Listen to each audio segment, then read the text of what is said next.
Hello viewers, good morning. Daily ভোগসেবা ব্লগে আপনাদের সবাইকে অনেক অনেক স্বাগত। আশা করি সবাই ভালো আছেন। আমি এখন ভগবানের সকালের ভোগের কি মেনু ছিল, কি বন্দোবস্ত করা হয়েছে সেটাই আপনাদের সাথে শেয়ার করতে আবারও এসে গেছি। দেখুন, আমি আপনাদের দেখিয়ে দিচ্ছি আজকের ভোগের বন্দোবস্ত কি ছিল। এই যে পুরো কমপ্লিট ভোগের বন্দোবস্তটা দেখিয়ে দিলাম। এবার আমি একে একে আপনাদের সাথে শেয়ার করে নেব প্রথম থেকে ভগবানের ভোগের কি মেনু ছিল। প্রথমেই ভেজানো বাদাম যেমন রেগুলার দেওয়া হয়ে থাকে ওরকমই দেওয়া হয়েছে। আর এখানে আছে তার সাথে ভেজানো ছোলা, ভেজানো মুগ কড়াই দুটোই অঙ্কুরিত, আর সেদ্ধ করা ছোলা, সেদ্ধ করা মুগ কড়াই ওটা অঙ্কুরিত, দুটো একসাথে নিয়ে মিক্স করে ওর মধ্যে কিছুটা শশা কুচি, কিছুটা টমেটো কুচি, কিছুটা কাঁচা লঙ্কা কুচি, লেবুর রস আর ব্ল্যাক সল্ট এই সমস্ত দিয়ে মাখিয়ে ভগবানকে বাটিতে নিবেদন করা হয়েছে। সঙ্গে এখানে আছে আম আর কলার কম্বিনেশনে প্লেট সাজানো হয়েছে।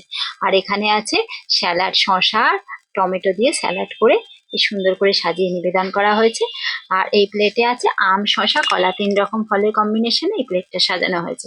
আর সঙ্গে থালায় আছে আম, শশা, কলা এই সুন্দর করে সাজিয়ে ভগবানকে নিবেদন করা হয়েছে। আর এখানে আছে প্রতিদিনের মতো আজও মুগ ডাল ভেজানো রয়েছে, তার সাথে আম কলা মাখিয়ে ওপরে কিছুটা আম কলা সাজিয়ে নিবেদন করা হয়েছে। আর সঙ্গে এখানে আছে ছাতু মাখা।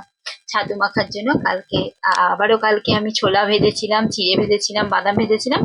তো সেই ছোলা ভাজা আজকে সকালে গ্রাইন্ড করে নিয়ে তারপর তার সাথে আখের গুড় লিকুইড করে ভালো করে ছেঁকে নিয়ে গন্ধরাজ লেবুর রস আর ব্ল্যাক সল্ট আর কিছুটা অল্প জল দিয়ে মেখে ভগবানকে এই সুন্দর শেপে নিবেদন করা হয়েছে। গার্নিশিং এর জন্য কিছুটা বাদাম ভাজা সুন্দর করে সাজিয়ে ডেকোরেশন করা হয়েছে।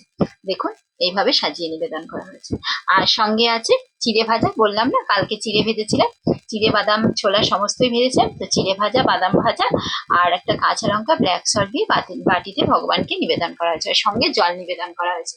তো আজকে ভোগের বন্দোবস্ত সকালে ভগবানের এটাই ছিল। আপনাদের সাথে তো শেয়ার করে নিলাম, আপনারা কমেন্টের মাধ্যমে অবশ্যই জানাবেন আজকে ভগবানের ভোগের বন্দোবস্ত কেমন হয়েছে।